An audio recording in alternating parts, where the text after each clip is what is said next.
Most of us were in church. Something happened that seemed to fill the news all week long.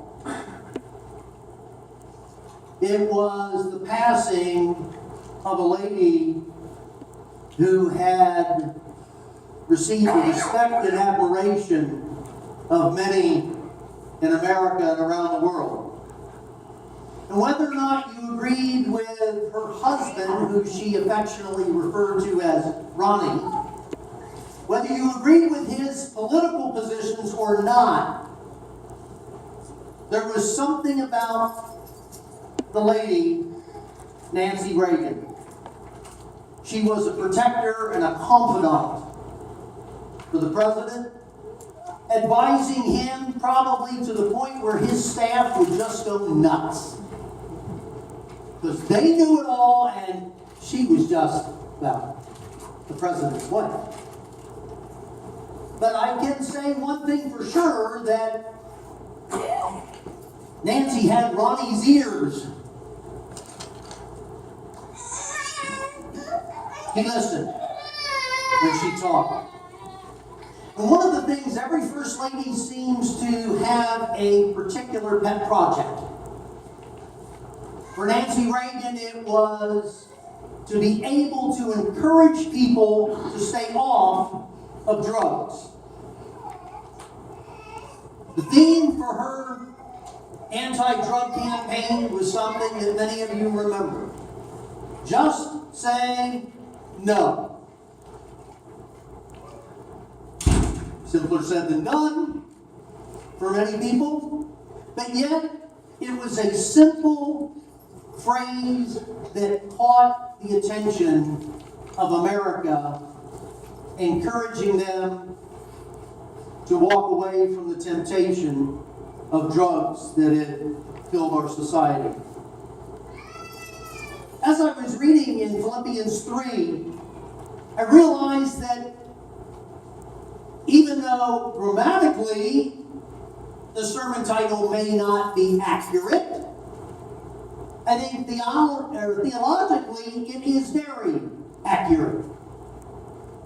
If we look at Paul's writings, I think you'll begin to understand. I think probably all of us in this room have heard the phrase, pull yourself up by your... Hey, I guess all have heard that. Okay. There is something about that can give you encouragement when you're down. When things aren't going your way, you just pull myself up by my bootstraps and go on. For some, it's a little more difficult than that. But it is the way that many people are motivated in life. But I want to see how well you do when it comes to things that you know. K-N-O-W. I want to ask a question. Did any of you in early to mid 1980 make an investment in a fruit sounding name company? Yeah. You wish? I said, yeah, but can I get an amen on that one? Yeah, you're right. That was Apple. Apple went public in December of 1980 at a whopping $22 a share. Now, I don't know about you, but I could probably go in my wallet and at least buy a share or two at that price. I didn't. I didn't do it. I wish I would have. Because after splitting so many times since 1980, Apple right now is selling at $102 a share. But that's after multiple splits. And let's put it this way. When Apple first went public, their there were immediately people who had originally been part of Apple Industries. 300 millionaires were created that day. I mean, I wouldn't have needed it that day. I'd take it now. But you know what? I didn't know what was to happen. Maybe you think, well, that's just one example. Really? How many of you in school took French? Nobody. Oh, thank you, Daryl. Thank you. Latin? Where's my good Catholics? Oh, okay. All right. Latin and French. Wouldn't it serve you a whole lot better to take Russian or Chinese? I mean, in today's society, I would think that would have been a whole lot better choice. But you say, let's come on. They didn't teach Chinese. Goodness sakes, they didn't teach Russian. The only thing that was Russian in high school was kids between classes. That's the only Russian that took place. Didn't do it. You know, if we look back over the last 20 or so years, you ask people as they are entering the twilight of their lives, what things do you wish you would have done? Knowing now, looking back, what things would you have done? I have never, ever heard anyone say, I wish I would have spent more time at work. What I hear them say is, I wish I would have gone to more ball games with my kids.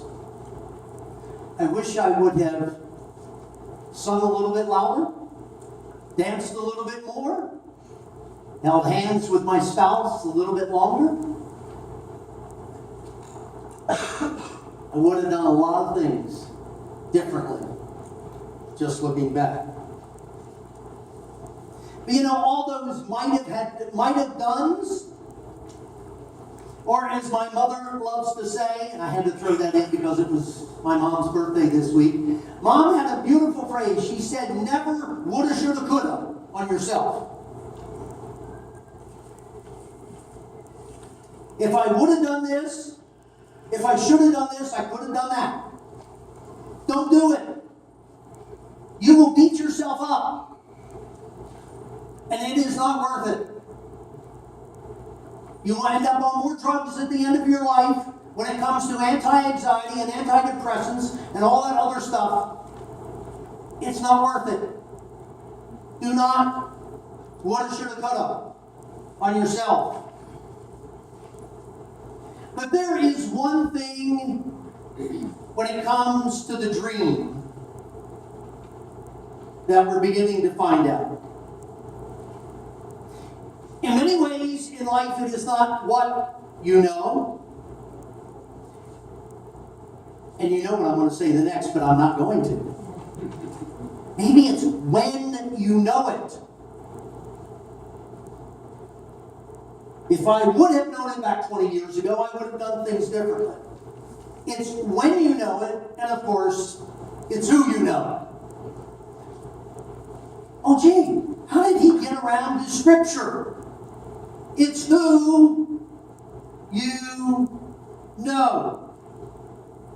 One of the biggest pitfalls in the American dream is that mentality that we think that if we just know enough, work enough, we will fulfill what is called the American dream. I remember hearing a story of the young man who was on a radio program, and this young man had failed at jobs time and time again. Sometimes he quit, sometimes he got fired, sometimes he just, And he was at one of those points in his career where he needed to find something. So he applied for a position as a salesman of insurance. Well, the company took a look at his track record and thought, I don't know. But they decided they were going to take a chance, and they set him up in his insurance practice, and he went to Rocky Springs, Montana, population 25,000. And figured if he failed, no big deal. But we tried. We didn't invest it in a town like the size of Omaha or Chicago. We just put him out in Rocky Springs. 5 years later, the salesman had reached more than $30 million worth of insurance sales. He had an annual income of $250,000. He had a private plane. He had his own landing strip, a yacht, and a reputation as one of the best in the country when it came to insurance sales. But success comes with a price. He worked 75 hours a week. He worked 52 weeks a year. He spent all day Sunday on the phone setting up appointments for the rest of the week. Needless to say, his first marriage ended in divorce. You ask him after that, he says he never sees his 2 children from that marriage. Then he smiles. And he laughs and he says, but I never saw him when we were married either. I'll say. His second wife,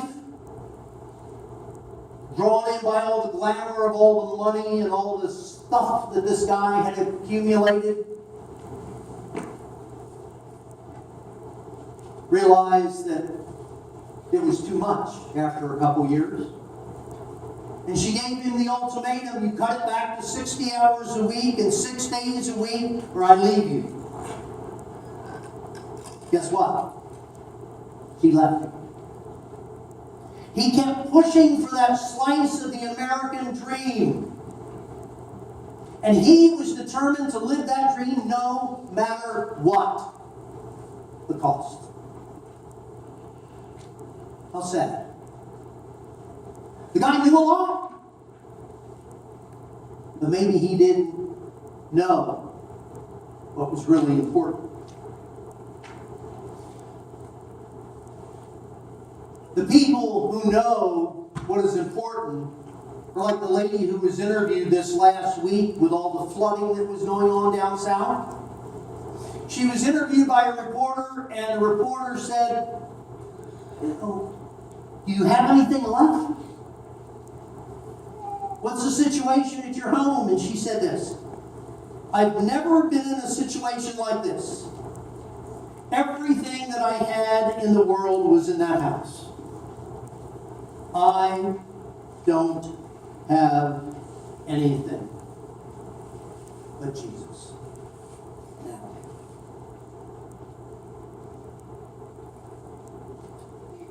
I think she understands.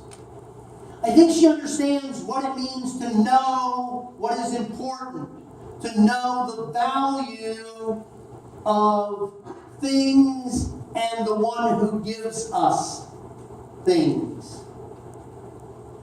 Paul had all the right knowledge. You heard it in the text. He had the pedigree. He was it when it came to the establishment in Jewish culture. He went back and started listing the pedigree that he came from, and that he followed the laws, and he was passionate about his faith, etc., etc., etc., until he realized what he did not know. Or maybe I should say, who he did not know. Those who know Christ operate under a completely different mentality than the rest of the world. There are so many in our community. There are so many in our world that are so focused on stuff. They're so focused on the fact. I had a friend of mine once tell me at a conference that when he is in New York City, he walks down the street with $1,000 in cash in his pocket. I said, why? Aren't you afraid of being robbed? He said, well, I figured if they rob me and they open my wallet and see $1,000, they're going to be pretty happy and they're not going to hurt me. Okay. Maybe that's one way to look at it. But I wonder if that's really the way we should look at it.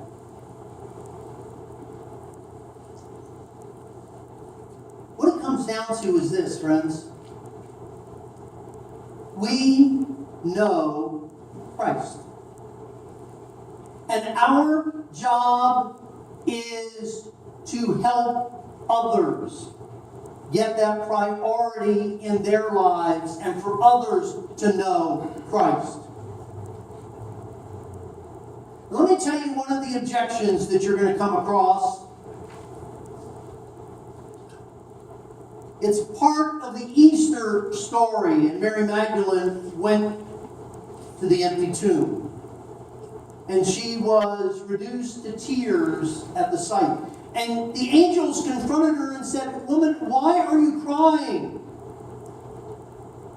Do you remember the words that she said? She said, "They have taken away my Lord, and I do not know where they have taken him." The thing is with our society is there are too many theys. They are anonymous, but they keep us from doing what we know we should do.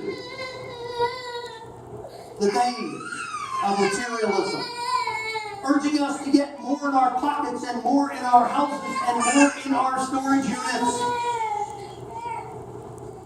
But they do not provide the deep satisfaction that we're looking for.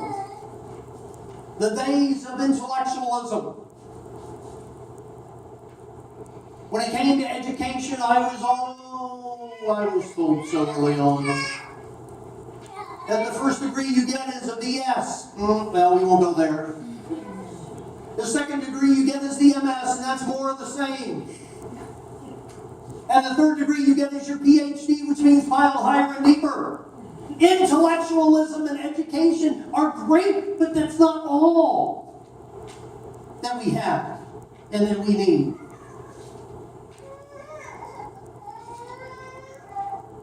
And then there are days in politics. You know how many great ideas come up in Washington? There are some. There are some. Some of you don't. No. There are some. And after visiting with some men and women that serve in Congress, the logic is, I couldn't vote for that. Why? It's not a good idea? Oh no, it's a good idea. But did you notice which party introduced it? Really? If you're talking to an R, the D introduced it. If you're talking to a D, the R's introduced it. And if they introduced it, it can't be any good. But if you just get the idea, they think it's wonderful. So, we need to realize we need to set some of that stuff aside to do what is right for the things that we know. And how many times do we deal with the they of sexism and racism and ageism? We focus on the gender or the race or the age of someone and not what they can bring to the table. Thankfully, God does not do that. Thankfully, God realizes that there is deep value in the other gender and the other race and even the older age. We get to the point where the things take over our lives. And what needs to take over our lives is the fact that we know the author of this book. And we need to be able to share that knowledge with others. We need to stop pouring our entire being into making money and buying stuff, and pour our entire being into knowing Christ deeper and deeper. You know, if the church were to embrace this mandate, just say no. I don't think the world would have to mount a crusade of just say no. Gracious God,